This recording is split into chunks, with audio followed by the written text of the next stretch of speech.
Seahawks Nation, listen up, because what's happening in Seattle right now is more than just a battle for touches. This isn't your average Sunday debate. This is a fight for the future identity of this team's offense. And right now, the spotlight is squarely on one man, Kenneth Walker. Let me paint the picture for you. All year, we've been watching the RB1 position like hawks, weighing Kenneth Walker against Zach Charbonnet. Fans, analysts, and even former doubters, myself included, have been split. Charbonnet, the powerful, physical runner.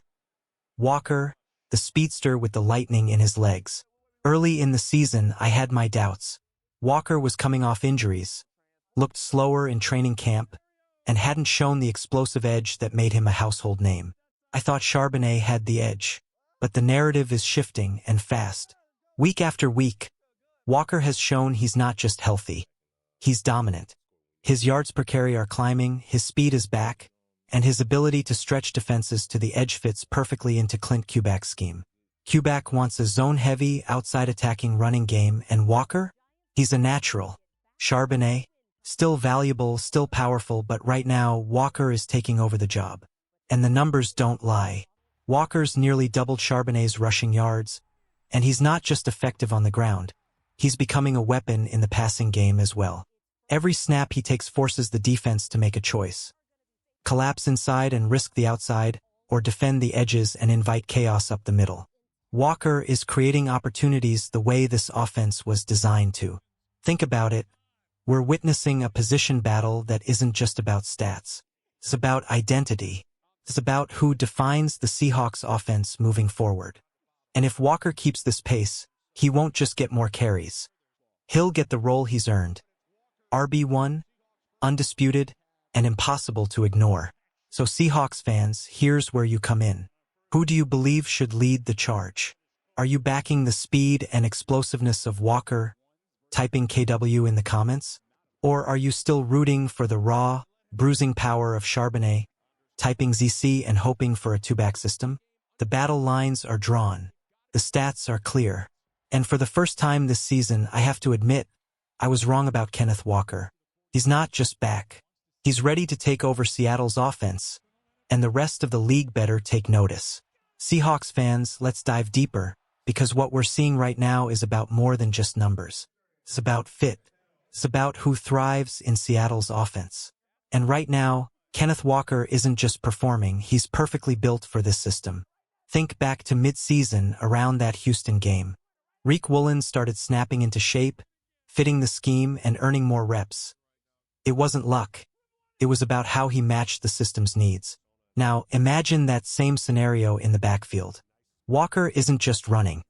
He's exploiting the edges the Seahawks' offensive line is designed to create. Smaller, quicker linemen like Jalen Sundle and Gray Zabel are built to open lanes to the outside, and Walker's speed? He's the missing piece. Faster back, quicker to reach the edge, more explosive in space. This offense is built for him, and he's starting to shine. Week after week, we're seeing the results. Seattle's run game is climbing into the top 10 in rushing yards per game, averaging around 135 yards. But with Walker getting more touches, there's a real chance for breakaway plays, game-changing runs, and an offense that finally clicks at full speed. But while we're celebrating Walker, we can't ignore the defensive side of the ball. Enter Boye Mafe, a player who could define the Seahawks' future. ESPN's Jeremy Fowler and Matt Bowen recently listed him as the 22nd best free agent in the 2026 class. Some may say it's early to speculate, but Seahawks fans, this matters. Mafe has all the tools. Quick off the ball, fluid hips, elite bend, and that relentless edge-rushing instinct. Every team around the league has noticed, and Seattle should too. If he hits free agency, keeping him or building around him could make or break this defense. Mafe has shown flashes of brilliance, even when things haven't been perfect around him. He's the kind of edge rusher that can terrorize quarterbacks, disrupt plays, and elevate the whole defense. And honestly, watching him in action makes you realize why the Seahawks need him locked in for the future. This section of the season isn't just about who gets the most carries or who's on the stat sheet. It's about building a team that fits the system, plays to its strengths, and looks to dominate the next few seasons. Walker is thriving in Seattle's scheme. Mafe is the defensive cornerstone. Together, they represent the next era of Seahawks football, fast, aggressive, and unstoppable. Seahawks fans, let's talk about Boye Mafe because this guy isn't just a player. You're looking at a potential cornerstone of this defense. Mafe has the rare combination of strength and speed, meaning he can overpower an offensive lineman when he needs to, but he's at his absolute best when he's using his speed to attack the edges. That first step? Explosive. He gets to spots before tackles even realize what's happening, and that's when chaos happens in the backfield. Matt Bowen summed it up perfectly. Mafe's effort, pursuit, and backside speed turn plays into sacks and tackles for loss that force offenses to adjust. And while he's still refining his pass rush techniques, the raw traits are undeniable. In a system like Seattle's, where schemes can isolate mismatches and create opportunities, Mafe has everything he needs to dominate. Look at his career trajectory. Even under Pete Carroll, he was producing consistent pressure, racking up tackles for loss and staying healthy, key for a player expected to anchor a defense. Fast forward to 2025 and you can see the growth. He's getting into the backfield more consistently, making plays and showing flashes of elite potential. Advanced analytics back it up.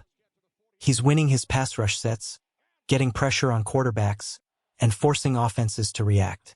Now, don't misread this. Mafe isn't producing at the level of a DeMarcus Lawrence or Leonard Williams yet.